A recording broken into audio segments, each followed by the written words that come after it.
Okay. So Todd is sharing with us items that are currently up for auction. Which site is this, by the way? Well, this one was Comic Link. I was only going to show the Heritage stuff, but I guess I could go through all of it. You can't show that. That's racist. You can't Black show Canary? that. Yeah. That's racist.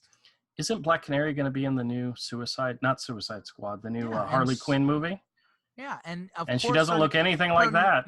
Yeah, nothing. This is awesome. That's a gorgeous Adam Hughes. Yeah, it is. Yeah, Adam Hughes is the man. Last time I checked, he was a man. Yes. Oh, a Trent Kanuga. I thought Adam Hughes was a director. Yeah, I was never seen an original page from Creed before, and I was like, oh, that's cool. Yeah. Oh, I used to read that. He'd be influenced by McFarlane, right? Yeah. Okay, I could definitely. Well, who wasn't back in that day? That's very nice. Well, I thought maybe McFarlane was. I thought it was the other way around. Maybe that was an older piece because it was all yellowed. What is that? Oh, Just Imagine Batman. That's a Joe Kubert. Joe Kubert. That's nice, a Joe Kubert and Stan Lee. Yeah, Stan Lee wrote this stuff. Yep. Reimagining Batman. I was like, oh, that's pretty cool. I have that comic actually. So this is interesting. There's some pieces that are up right now. I'm really curious to see like how they do because they're not as valuable as the original pages. Right. So what this is, these are the Dark Knight color approval sheet. Okay, not original art. Yep. Not original. These are it's the production sheet, but it's huge. Worthless. It's the actual fold out sheet, right? Bind. So these are the actual colors printed of the original art to get Frank Miller's final approval, right? So it's not signed or anything, but I think, I think this would be one of those things. Wait, is that notes on it? Go scroll down. Yeah. So there's notes on it, but it's also there's a sticker that says "Okay, final" because it's not, it's just used for production. But this would be the kind of thing. I don't know the size of this. It's not small. It's 14 by 21.5 inches. So to me, this would be the kind of thing that if I was to purchase, I would take to Frank Miller at say Rick Piper. You collect comic stuff. Would you buy that? Who? Rick Piper. Do you collect original art? Not much. Okay. I can't afford it. Would you buy this? Well, see, Todd maybe if it was cheap enough.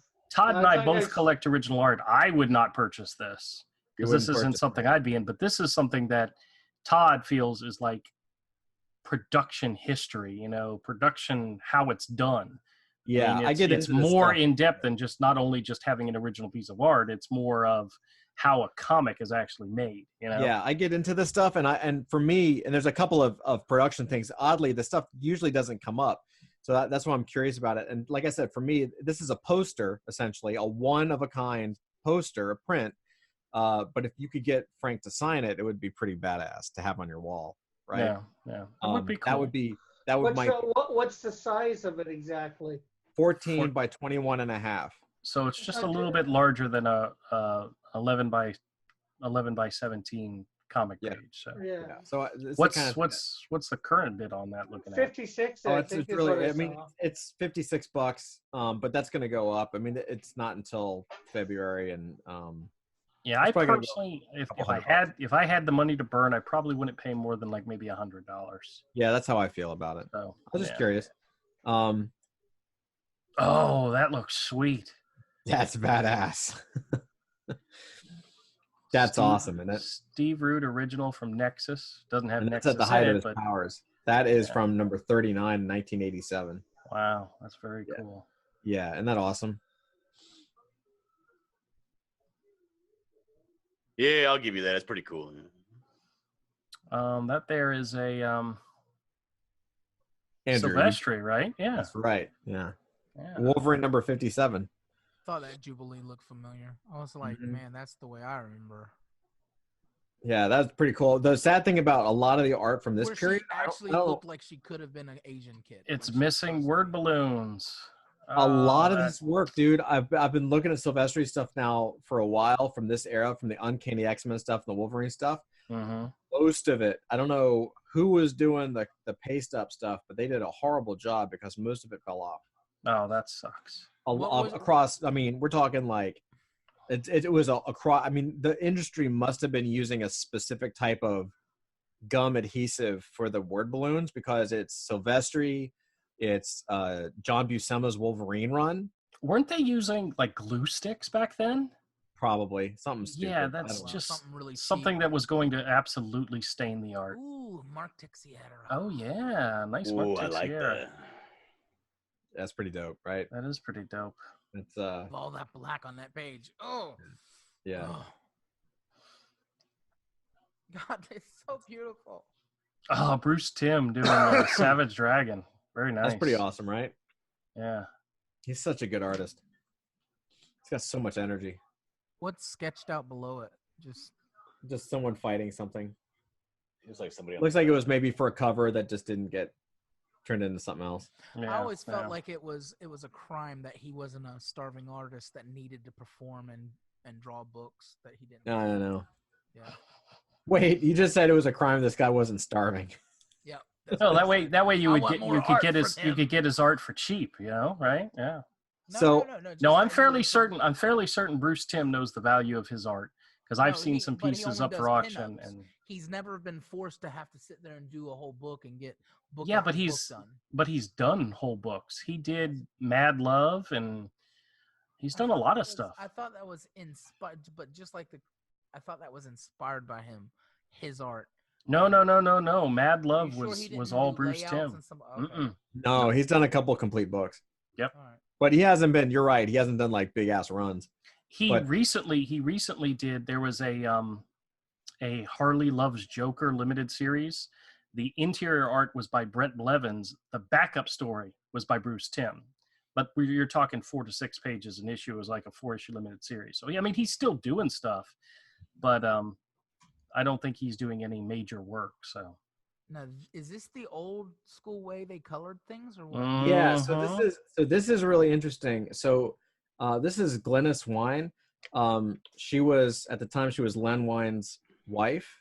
I know her more by Glynis Oliver or Olivier. I don't know how you pronounce the last name, but she is, in my opinion, the best colorist of all time. And she was the one who did all, like, if you look at the classic John Buscema Wolverine run, like the first 30 issues, with the red, it's a John Buscema Wolverine, and there's like a flat red background for no reason, but it makes the image look cooler. You know what I mean?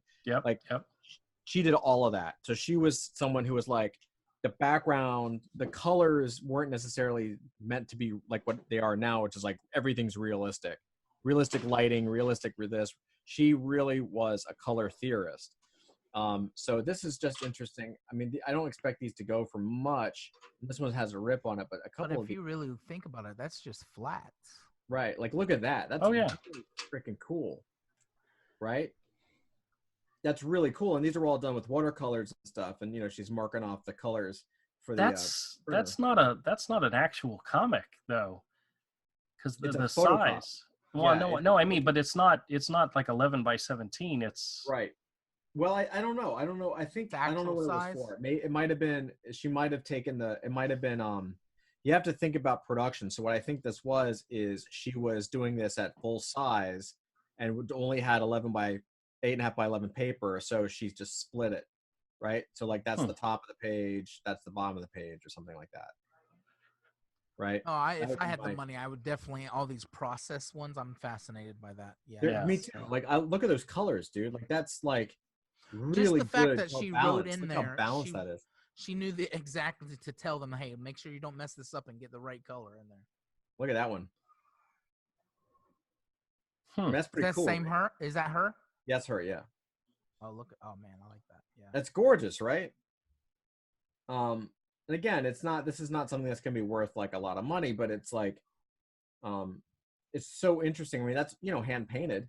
It's pretty cool. This one I love. Look at that second panel with the blue. That is nice. That's what I'm talking about. Like that, you don't see that anymore. And that's what comics is about. It's like, it's not about realism and color. It's about getting atmosphere. You know what I think would be really interesting to see these side by side with actually the printed comic page. Yeah. Because there's hues in there that you probably do not see on the comic. Oh, totally. You know? Yeah. Which isn't that like if they I think if they use this for the comic, it would be fantastic. You know? It actually makes me think, like, as I move forward with my own production stuff, is like there's no reason not to use these techniques for yourself.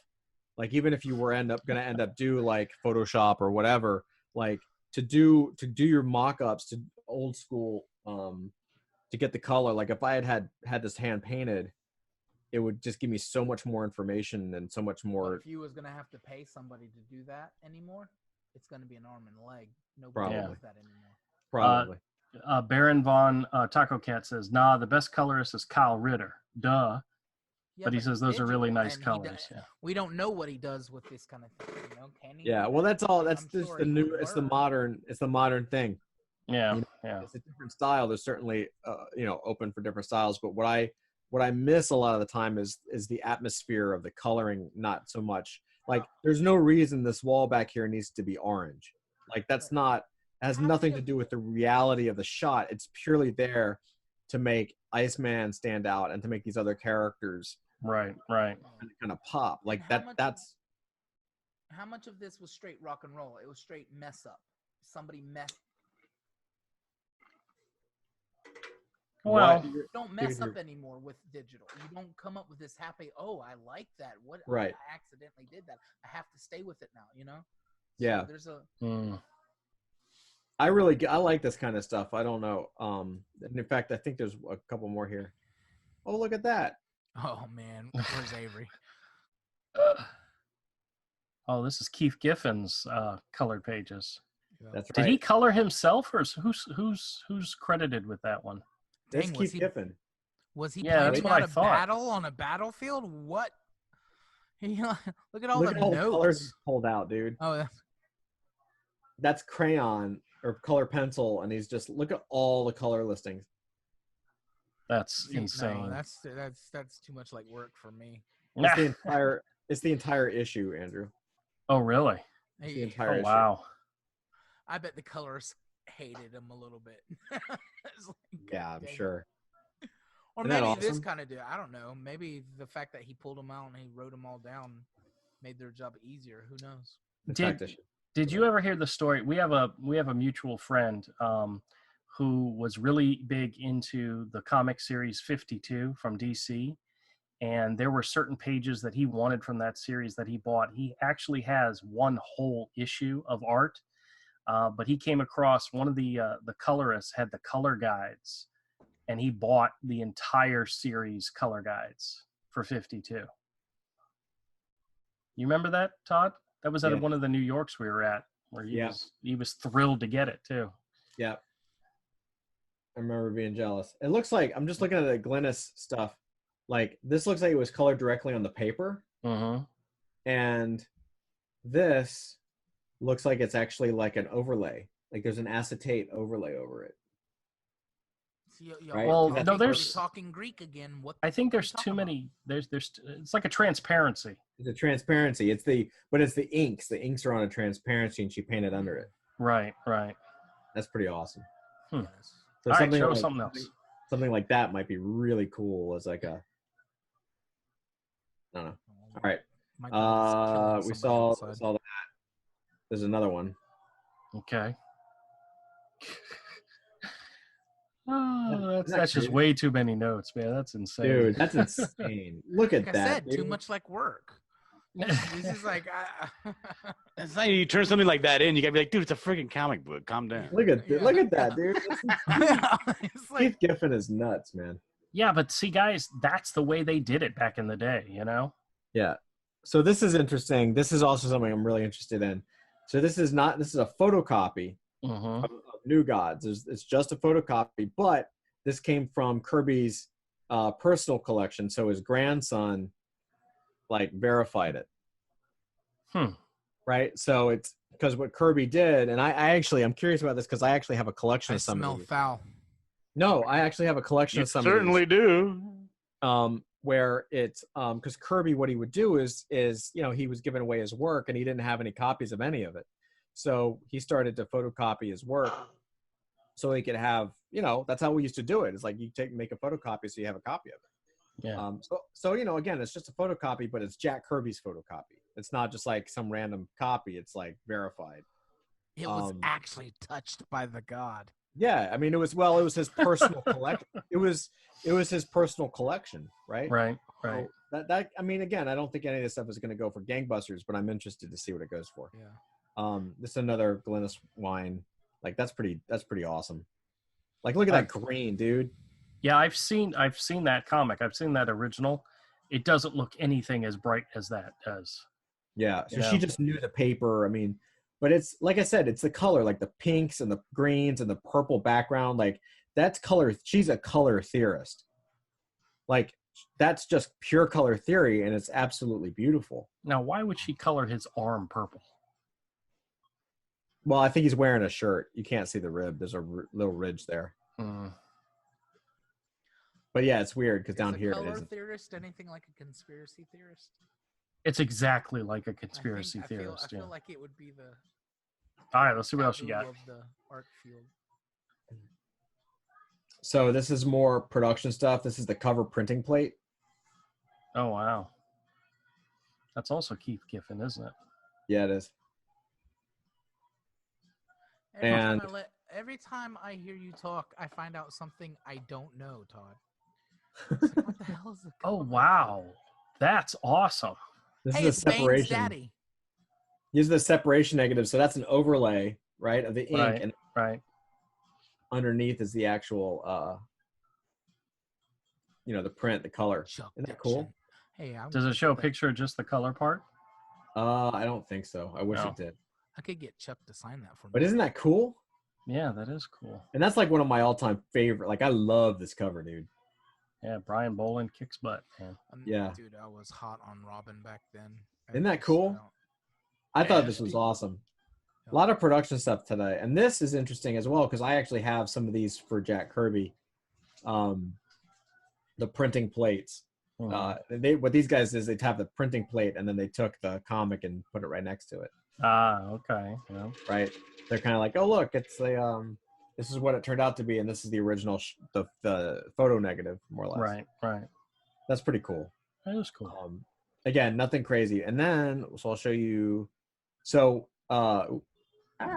so on Heritage, someone's put damn it. On Heritage, somebody must be kind of splitting their checks here, and because I've been watching this stuff for a while and I've never seen this stuff pop up so much. You know what I mean? So it's another one of the okay final color things. I wonder how much of that's Lynn Varley's. Maybe, I don't know. Yeah. And then this will interest you. Oh wow, an original Mike Ringo. That's a nice page. Right? It's a very nice page. You know, I'm curious about how this goes. Yeah. Right. And now this is the one where I'm like, I don't know. I kind of want this one. Alex Toth. You know it. Yeah. But check this out. Watch this page. Ready? How did you say that before he even turned to it? Well, when he highlighted it, the name came up and I saw it. Okay, watch this. So look at all the shadow and the detail. Look at that shadow across the guy's face. Yep. Right, look at this, dude.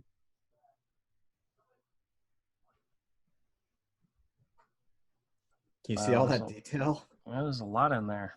Isn't that crazy? Yeah, very nice. And then, like, look at all the people in the background and just the features. And hey, is that Cyclops in the background? It might be. It should be. And look, he's even like, he takes off his hat, like he's like saying hello, and he takes off the hat and he picks up her hand. Like, that is some complex. And all the while making room for the balloons. Mm-hmm. Yeah, dude. Which were, as you can tell, were written on the page. So yeah. So this is not going to be. That's a gorgeous page. It's gorgeous. There's no way in God's green earth it's going to be in my budget. What's the publishing date of that? When was it done? Question. It was as a kid when you came across a page like that. Was you as excited as you are now? No. No. No, absolutely 1971. Wow. And this is like, do we appreciate that as much? This was like his height. Was the height of his power, the height of his strength. Like after this was probably the peak. Well, the 70s, that's when all the cartoons were coming out. That's when he was doing the designs for so much stuff. Yeah. It's just so much. Everything is there's so much. There's so much life in the drawings. You know what I mean? Yep. So much life in it. And like just even up here, like these faces and like the difference between panel 2 and panel 1, and he tosses the guy out of a plane, and you can kind of see him back there flying out of the warplane. Yep. You don't necessarily need to see the action, but you can follow it still, Yeah, it's just incredible. I've seen, I don't know, for some reason Alex Toth stuff, the time to get it apparently was 2011, because now it's like it's shot up. So I don't know how much it's going to go for, but I don't think it's going to be something I can do, but I'm going to try. All right. Well, very cool. I appreciate you sharing with us again. Yeah, that's what I got. We haven't done a Todd sharing in a while. So yeah, man, I wanted to. Now that you're home, it makes it a little bit easier, doesn't it? It does. Hey everybody, thanks a lot for checking out our video. If you like this content, make sure you hit the subscribe button, hit the bell for notifications, and join us again. We live stream Monday, Wednesday, and Friday starting at 8 o'clock Eastern Time. We usually go for about an hour. We do drawing, we talk about comics, and a whole bunch of other stuff. Make sure you leave us a comment and let us know what you think. Thumbs up, thumbs down either way, and we'll catch you all next time.